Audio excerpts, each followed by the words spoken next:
Hi, my name is Yu, and I'm going to read to you part of my short story, Cause of Death.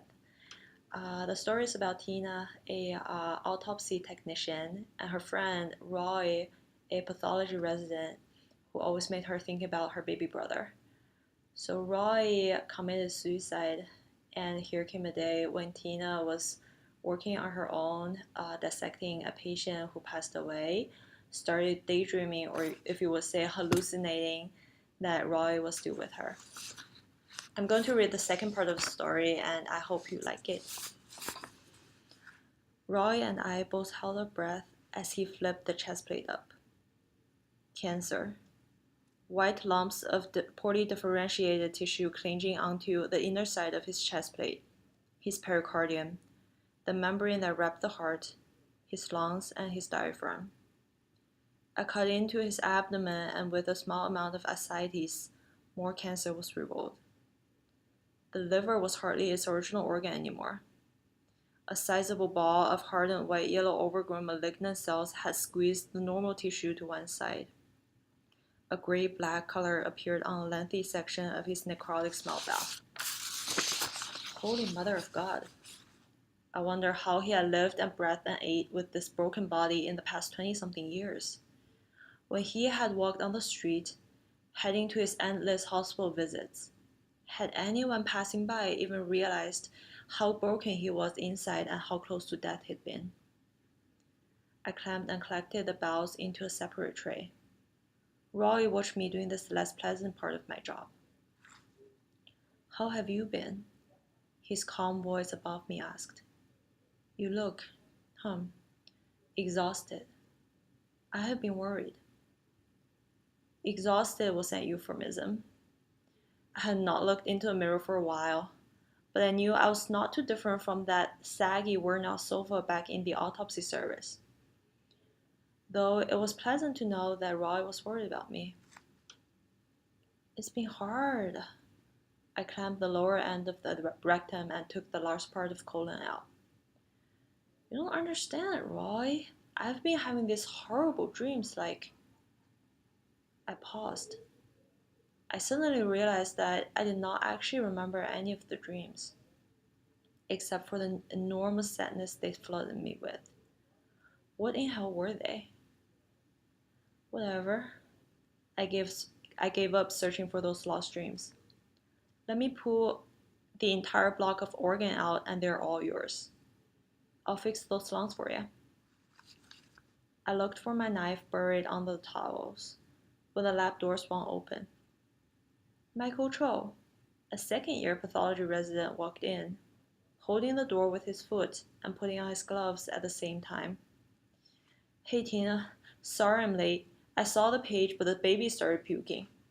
He hurried in, tying his gun carelessly. I offered him a smile.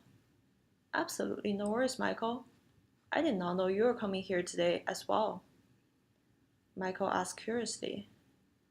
Who else is here today? The left lung lay quietly in my hands. I lowered my eyes and stared at it. A squishy, fresh, pink lump of tissue. Smaller than you would have imagined because lungs naturally collapse inward once the chest was open. Spots of cancer cell villages were scattered in it. Without looking up, I knew Roy was not there anymore. He was gone. He had been gone. No one, just me, I answered quietly. Hey Tina, you know what? Leave those to me. You look terrible. I wouldn't be surprised if you told me you were just off a 36-hour shift. Michael looked at me carefully and added softly, I'm sorry we lost Roy. We all are. But we can pull through it together, right? Suddenly my eyes were blurred. I did not know what to say.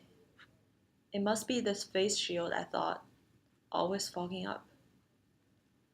I made it back to the office on the other side.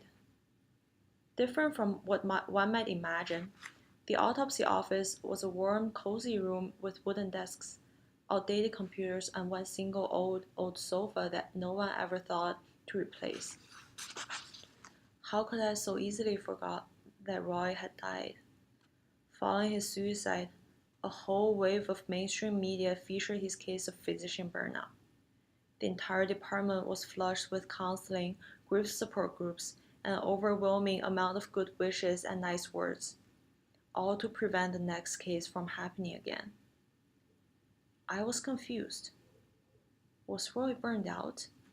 And why did none of us even realize how close to death he'd been? I had watched this quiet young man grow quieter over his last 6 months of life, but he had smiled every time he came downstairs and would always give me a hug if we weren't gowned up. The hugs still felt real to me.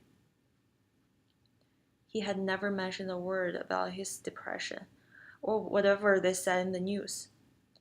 He occasionally came to sit on the sofa when I was on call, holding his coffee. He said he enjoyed moments like that, but he never asked for help even when I offered to talk. Had he always been broken deeply inside his mind, day after day until he was too weak to fight, until he had nothing to hope for? Roy ended it all just before Christmas, the night after he worked late alone to finish up an autopsy report. I checked the case, and there was nothing special about it. An 89-year-old female who had survived a good 40 years after her cardiac transplant. It should have been a case for life, not death. There was later an email sent from the president of the hospital. The beginning of it read, "We're deeply saddened by the tragic death of our extraordinary and beloved resident, Roy Kovacs, MD, PhD. Roy was a caring, compassionate young physician-scientist in the first year of the pathology resident program. He was a leader and a dedicated explorer of scientific investigations, driven by a desire to offer hope to those who suffer from deadly diseases." It sounded largely like a Roy I did not know. Instead, I stared at the word beloved for a little while. I had lost my baby brother in a car accident when he was 4. It was the same word inscribed on his headstone. I had been missing him ever since.